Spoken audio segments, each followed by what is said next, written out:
Power based on lineage and divine rights, lavish riches and ceremonial duties, continuity and tradition. From the pharaohs of ancient Egypt to the current globe-spanning reign of British royalty. Where do these powerful families come from? What and who qualifies them to rule? And are they still needed today? This is Decomplicated. When did this power structure originate? Monarchy is one of humanity's oldest political frameworks. It has been with us from our earliest civilizations, such as the cradle of civilizations in Mesopotamia and the kings of ancient Sumeria and Assyria, as well as the famous pharaohs of Egypt. So, the monarchical system has seemingly always had a place in human civilizations. But who gave them the right to rule?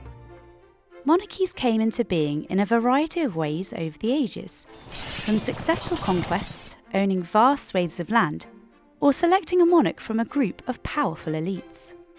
There has long been a strong connection between monarchy and religion, with the idea that monarchs were either a divine representative or a mediator with God.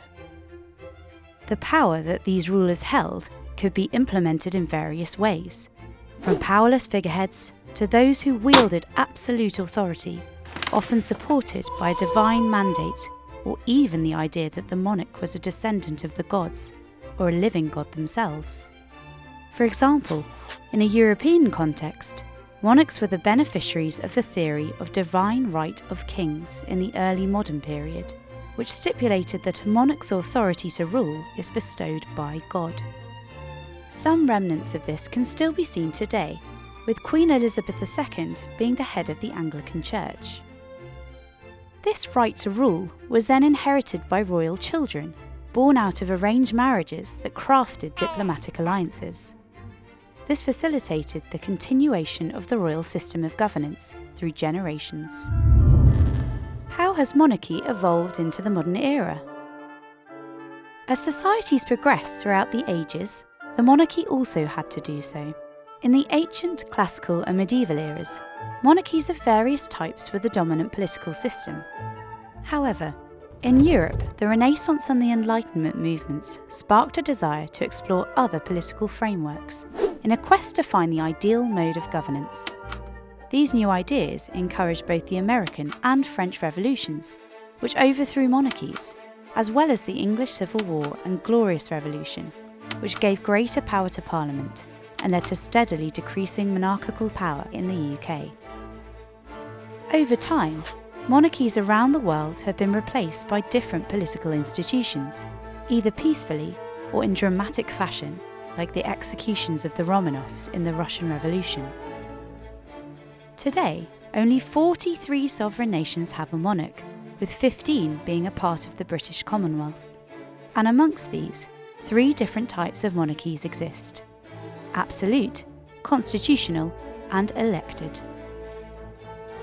While it was once the norm, very few monarchs today are absolute in terms of their power. The Sultan of Brunei and the King of Eswatini are rare examples. Constitutional monarchs, like Queen Elizabeth II, are heads of state, so their role is expected to be apolitical or a neutral element above political fray. Their ruling power is delegated to an elected represented body. Some monarchs can be elected, like the Pope, or previously the Holy Roman Emperor, and there are some states in the Middle East particularly which have a blend of elective and hereditary principles, like the United Arab Emirates or the Constitutional Emirate of Kuwait. Are royalty still relevant in the modern age?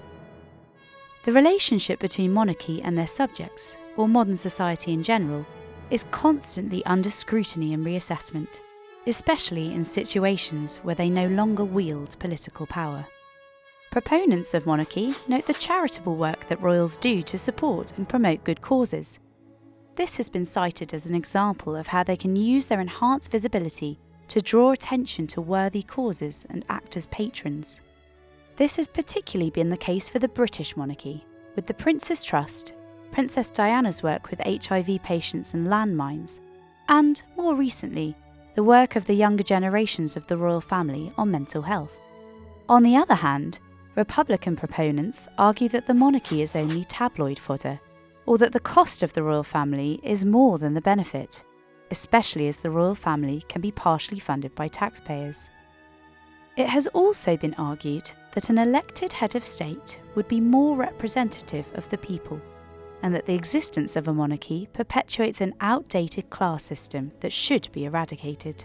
Meanwhile, some claim that they do serve a unifying, symbolic purpose for their subjects, or reinforce a sense of national identity through an idea of continuity and tradition.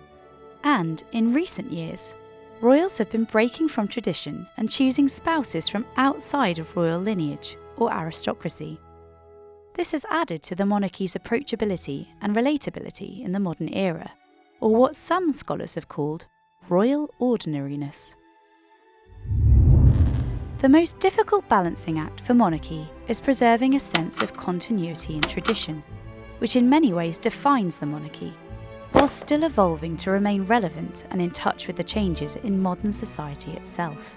Looking to the future, the monarchy could continue as they are now, as figureheads without political power, or, if the public decides to remove the monarchy, become claimants who continue to have quasi-celebrity status but have been stripped of their title and position.